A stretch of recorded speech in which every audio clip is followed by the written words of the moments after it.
നമ്മുടെ രാജ്യത്തെ അടുക്കളയിൽ വലിയൊരു മാറ്റത്തിന് കേന്ദ്ര സർക്കാർ തുടക്കമിടുകയാണ്. രാജ്യത്തെ പൈപ്പ്ഡ് നാച്ചുറൽ ഗ്യാസ് പൈപ്പ് ലൈനുകൾ എത്തിയ പ്രദേശങ്ങളിൽ ഇനി മുതൽ LPG സിലിണ്ടറുകളുടെ വിതരണം പൂർണ്ണമായി അവസാനിപ്പിക്കാനാണ് സർക്കാരിന്റെ തീരുമാനം.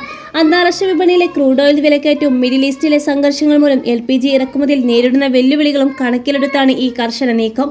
2026 പുതുക്കിയ പെട്രോളിയം പ്രകൃതിവാതക നയപ്രകാരം പൈപ്പ് ലൈൻ സൗകര്യം ലഭ്യമാക്കിയിട്ടും അത് ഉപയോഗിക്കാത്തവർക്ക് ഇനി സിലിണ്ടറുകൾ ലഭിക്കില്ല. പുതിയ ഉത്തരവ് പ്രകാരം നിങ്ങളുടെ പ്രദേശത്ത് PNG കണക്ഷൻ ലഭ്യമാണെങ്കിൽ ഗ്യാസ് കമ്പനികൾ നിങ്ങൾക്ക് ഔദ്യോഗികമായി അറിയിപ്പ് നൽകും. ഇത്തരത്തിൽ നോട്ടിഫിക്കേഷൻ ലഭിച്ചാൽ കൃത്യം 3 മാസത്തിനുള്ളിൽ നിങ്ങൾ PNG കണക്ഷനിലേക്ക് മാറിയിരിക്കണം. ഈ സമയപരിധി കഴിഞ്ഞാൽ ഈ ഉപഭോക്താവിന്റെ LPG കണക്ഷൻ റദ്ദാക്കപ്പെടുകയും സിലിണ്ടർ വിതരണം നിർത്തുകയും ചെയ്തു. പൈപ്പ് ഗ്യാസ് സംവിധാനം കാര്യക്ഷമമാക്കാനും ഇറക്കുമതി ചെയ്യുന്ന ചെലവേറിയ ഇന്ധനത്തിന് പകരമായി ആഭ്യന്തര പ്രകൃതിവാതക ഉപയോഗം വർദ്ധിപ്പിക്കാനുമാണ് ഇതിലൂടെ കേന്ദ്രം ലക്ഷ്യമിടുന്നത്. നിങ്ങളുടെ പ്രദേശത്തെ ഗ്യാസ് കമ്പനിയുടെ വെബ്സൈറ്റിലോ ആപ്പിലോ കയറി അപേക്ഷിക്കാവുന്നതാണ്. വെബ്സൈറ്റിലെ ന്യൂ കണക്ഷൻ എന്നതിൽ ക്ലിക്ക് ചെയ്യേണ്ടതാണ്. നിങ്ങളുടെ പേര്, വിലാസം, ഫോൺ നമ്പർ എന്നിവ നൽകുക. ആധാർ കാർഡിൻ്റെയും വീടു നികുതിയുടെയും രസീതിൻ്റെയും കറണ്ട് ബില്ലോ അല്ലെങ്കിൽ ഫോട്ടോ അപ്ലോഡ് ചെയ്യുക. രജിസ്ട്രേഷൻ ഫീസ് ഓൺലൈനായി അടയ്ക്കേണ്ടതാണ്. LPG സിലിണ്ടറുകളെ അപേക്ഷിച്ച് ഉപഭോക്താക്കൾക്ക് സാമ്പത്തികമായും സുരക്ഷാപരമായും നിരവധി നേട്ടങ്ങൾ PNG നൽകുന്നുണ്ട്.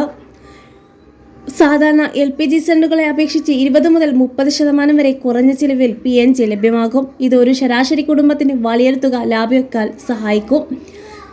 സിലിണ്ടർ ബുക്ക് ചെയ്യാനോ അത് വീട്ടിലെത്തിക്കാൻ കാത്തിരിക്കാനോ ഉള്ള ബുദ്ധിമുട്ട് ഇനി വേണ്ട. പൈപ്പ് വഴി 24 മണിക്കൂറും പാചകവാതകം ലഭ്യമാകുന്നതാണ്. വായുവിനേക്കാൾ ഭാരം കുറഞ്ഞതാണ് PNG. അതിനാൽ അപ്രതീക്ഷിതമായി ചോർച്ചയുണ്ടായാൽ അത് വേഗത്തിൽ അന്തരീക്ഷത്തിൽ കലർന്നു പോകും. ഇത് വലിയ സ്ഫോടനങ്ങൾ ഒഴിവാക്കാനും സഹായിക്കുന്നതാണ്. മുൻകൂറായി പണം അടയ്ക്കേണ്ടതില്ല. വൈദ്യുതി ബില്ല് പോലെ തന്നെ മാസം എത്ര ഗ്യാസ് ഉപയോഗിച്ചോ അതിന് മാത്രം പണം നൽകിയാൽ മതി. പൈപ്പ് ലൈൻ പ്രവൃത്തികൾ വേഗത്തിലാക്കാൻ ഹൗസിംഗ് സൊസൈറ്റികൾക്കും വില്ല അസോസിയേഷനുകൾക്കും സർക്കാർ കർശന നിർദ്ദേശം നൽകിയിട്ടുണ്ട്.